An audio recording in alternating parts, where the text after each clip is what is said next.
채무자분들이 가장 또 어려워하시는 것들이 연체했을 때 이제 법 조치가 들어온다고 하면 되게 이제 두려워하시고 걱정도 많이 생기십니다. 이제 법 조치가 무엇인지, 채무자들에게 받으실 수 있는 법 조치가 또 어떤 것들이 있을지도 두 가지 정도 좀 설명을 드리려고 하는데요. 첫 번째는 지급 명령이라고 하는 법 조치가 있습니다. 이것은 이제 법원에 채권자가 채무자에게 이 정도 돈을 받을 게 있다라고 이제 신청을 한 거고요. 법원이 나한테 이제 지급명령과 관련한 문서를 보내왔을 때는 이만큼의 빚이 있는 게 맞는지 물어보는 것이라고 생각하시면 될 것 같습니다. 그래서 당장 돈을 내라고 하는 것이 아니라 이름이 참 오해를 불러일으키는데요. 당장 돈을 내라가 아니라 이만큼의 빚이 있는 것이 맞냐, 채권자가 이렇게 주장하는데 맞는지를 묻는 것이고요. 맞다고 하면 그냥 놔두시면 되지만 만약에 금액이나 사실이 다르다고 한다면 2주 이내에 이의 신청을 꼭 하셔야 됩니다. 만약에 2주가 지나고 나면 이 채권은 이제 확정된다고 보시면 될 것 같고요. 확정된 이후로는 압류할 수 있는 권한을 채권사가 획득하게 됩니다.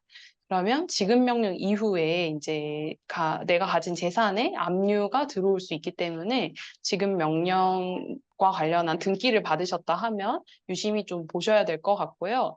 특히 등본상 주소지로 이 우편이 오는데요. 내가 받지 않더라도 동거하시는 동거자분들이 받으시더라도 그 효력이 발생하기 때문에 중요하게 좀 살펴보셔야 될 법 조치 중에 하나라고 보시면 될 것 같습니다. 그리고 다음으로는 재산 명시라고 하는 것이 있는데요. 이것은 이제 채무자가 정말 재산이 없어서 빚을 못 갚는지를 이제 궁금해할 때 이 조치들을 많이 진행합니다. 이제 채무자의 재산을 좀 공개하도록 하는 제도이고요.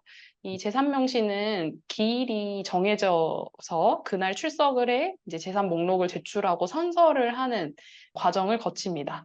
근데 내가 만약 재산이 0원이더라도 가진 돈이 없더라도 출석을 꼭 이렇게 재판에 가셔야 되는 거는 필수적이고요. 가시지 않으면 구금될 수 있기 때문에 법원에서 오는 등기들을 꼭 유심히 보시면 좋을 것 같습니다.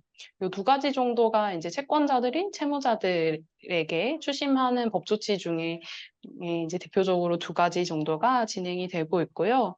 또 압류 관련한 걱정들도 많이 하게 되십니다.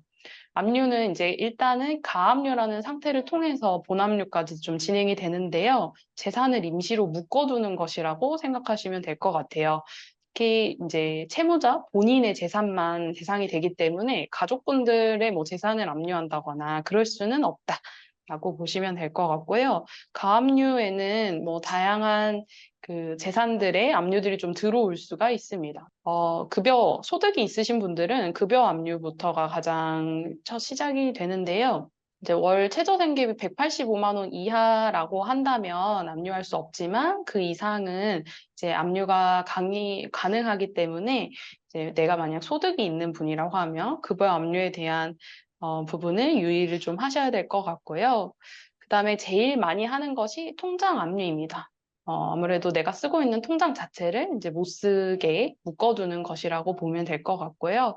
내가 185만 원 이하의 금액이 있었다고 한다면 법원에 압류금지 변경 신청을 통해서 돈을 꺼내실 수 있는데 한 달 정도 좀 걸린다고 보시면 좋을 것 같습니다. 또 집에 이제 찾아왔을 때 그 빨간 딱지 붙는다라고 하는 게 이제 유체동산 압류라고 보시면 될 것 같은데요. 고가의 가전제품들을 이제 압류 스티커를 붙이는 것을 말을 합니다. 요거는 법원에 판결이 있어야만, 그러니까 지급명령 이후에 압류 권한이 있고 유체동산 집행을 한다는 판결이 있고 집행권을 가지고 있어야만 우리 집에 찾아올 수 있어요. 그래서 내가 연체가 한 지 10일밖에 안 됐는데 뭐 집에 찾아온다고 해서 이 물건들을 가져갈 수 있는 건 아니라고 보시면 될 것 같습니다. 법원에 이제 확정 판결을 받고 나서 이 빨간 딱지를 이제 붙이러 오는 거고요. 최소한 집에 필요한 생필품들은 압류할 수 없는 것이라고 보시면 되고, 뭐 소득 활동에 필요한 물품 역시도 압류 금지 대상이 된다고 보시면 되겠습니다. 그리고 마지막으로 내가 가지고 있는 부동산 압류들 충분히 이제 좀 가능할 수 있고요. 부동산 가압류 이후에 강제 경매 신청 통해서 경매 절차들 진행될 수 있기 때문에 만약 내가 재산이 있다면 이 부분에 대한 확인을 좀 하셔야 될 것 같고요. 그리고 보증금 역시도 압류할 수 있는 대상이 됩니다. 그래서 광주 같은 경우는 보증금 8,500만 원 이하 중에 2,800만 원까지는 이제 최소 주택 임대차 보호법에 따라서 이제 임차 보증금이 보호되지만 그 이상은 압류의 대상들이 또 될 수 있다고 보시면 되겠습니다. 그리고 네, 그래서 이 압류와 관련해서는 사실 아까 지급 명령 이후에 이제 압류가 가능하다고 보시면 될 것 같고요. 지급 명령 들어오고 확정까지 뭐 연체하시고 나서 정말 요즘엔 빠르면 한 달 만에도 들어오긴 하는데 보통은 한 3달에서 1년 정도 사이에 연체 기간이 되신다고 하면 이제 압류와 관련한 우려들이 있을 수 있겠습니다.